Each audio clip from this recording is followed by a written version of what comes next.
Grizzlies make shocking move. Everything just changed. The biggest bombshell yet. Taylor Jenkins has been fired, and this comes after a disappointing loss last night to OKC. Memphis battled hard against OKC, keeping it close for most of the game, but in the fourth quarter, everything just seemed to fall apart. A 26-3 run by the Thunder turned a tight contest into a blowout, leaving fans shaking their head. And now the front office has made a drastic move. Grizzlies fans woke up to the shocking news this morning that head coach Taylor Jenkins has been fired after 6 seasons with the team. But what went wrong? Memphis had high hopes heading into the season, especially after such a strong start, but things have just started to completely unravel. A glaring issue was the team's struggles in their half-court offense. Despite bringing in new assistants and alternating their offensive approach, the team still couldn't find consistency when the fast breaks weren't there. And the defense, it's been inconsistent lately, and it was starting to trend down. Even Kendrick Perkins says he saw this coming. In a statement he made earlier today, he said, "I kind of saw this coming. It was too many times this season where I saw Ja Morant just standing in the corner." He was kind of talking about how the offense wasn't really working in Ja's favor, and sometimes what he noticed that this isn't what made him relevant. This is not what made Ja the superstar that we know and love today, and it just seems like the offense lately has not been a good fit for our superstars. And on top of that, another puzzling decision was the handling of rookie center Zach Edey. Memphis drafted Edey in the first round of 2024 draft, expecting him to be a difference maker with his screening, rim protection, and offensive skills. But Jenkins' inconsistent use of the 7'4" rookie, including him coming off the bench in the last 3 games, really raised some questions about the fit. Grizzlies GM Zach even pointed out that the Grizzlies wanted to punish team by playing small ball, but Jenkins suggested otherwise. A source told the Commercial Appeal that Zach blamed Taylor and Taylor blamed Zach. No one wants to take accountability.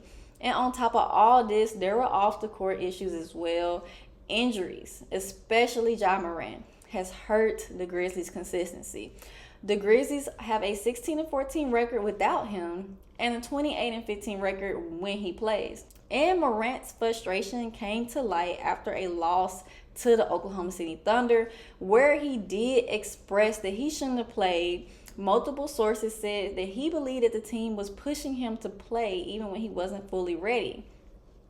Jenkins' tenure ended after the team failed to make significant strides despite overhauling the coaching staff last summer. As frustration grew in the locker room with issues like Gigi Jackson's role, there was frustration with that, and an altercation between Desmond Bane and Saudi Adama on the bench just last game. It was clear that Jenkins' voice was not resonating in the same way it was with players anymore. Lead assistant coach Tuomas Iisalo will step in as interim coach for the Grizzlies. In the meantime, this is a major shakeup with just 9 games left in the season, and it's not just Jenkins who the Grizzlies have parted ways with. They have also parted ways with assistant coaches Noah LaRoche and Patrick St. Andrews. LaRoche has been a major influence on Memphis's offensive shift this season, so this is a full reset. Was it the right move? Please let me know what you think in the comments below. But regarding Tuomas Iisalo, he was essentially viewed as a pick and roll expert when he joined the staff. The Grizzlies have notably trended away from the high pick and roll usage this season, and it doesn't seem to be a lot of time left, but we should expect to see more of that. Iisalo is a native of Finland and is a former Finnish professional player and coach.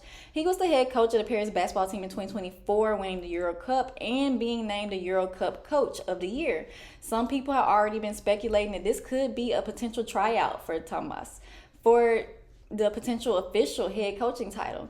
Some are thinking that maybe Tuomas Iisalo will ultimately be named the Grizzlies head coach in the future, and he's possibly just put in place as the interim to show and prove that he is the right fit for the job. And with the right assistance, he possibly could make that happen.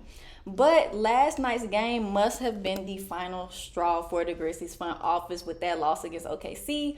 With turnovers after turnovers to end the game, Memphis gave the ball away 17 times, leading to 29 points for OKC. You cannot give a team that good free points and expect to win. Scottie Pippen Jr., he did put up a double-double, but he did have 7 turnovers. And as for Desmond Bane, he had 3 points, but yet he played 32 minutes, and that is just not going to cut it. This was supposed to be a game where the Grizzlies showed fight, but instead it felt like another step backwards. Fans expected more from Desmond Bane since he is one of our leaders on this team. And 3 points in 32 minutes just isn't enough. Then you had Jaren Jackson Jr., who did his part with 27 points, but one guy can't do it all. This loss marks 4 straight losses against the Thunder. They swept the season series against us, and it's like we just do not have an answer for them. And that's the frustration. We can take a loss, but to keep losing the same way over and over again, the fans and obviously the front office is tired of it. The Grizzlies and the Lakers are both 44-29 heading into Saturday's showdown at the FedEx Forum. The Grizzlies currently sit at the 5th seed despite having the same record as the Lakers, who sit at the number 4 seed. The only glimmer of hope we have is that Ja Morant could possibly be back soon. He was turning the corner, playing his best basketball of the season before his hamstring injury. In his last 6 games, he was averaging 31 and 3 points and 7.7 assists. Taylor Jenkins had called him day by day just yesterday before his firing, and reports suggest that he's progressing well. There's a chance that he's back for the Lakers game, and the Grizzlies need him now more than ever. But for more news updates in this crazy turn of events, make sure you like and subscribe and turn on the post notifications. We'll keep covering everything Grizzlies, the highs and the lows, and the insane coaching change. Let me know your thoughts below. Was firing Taylor Jenkins the right move for the Grizzlies?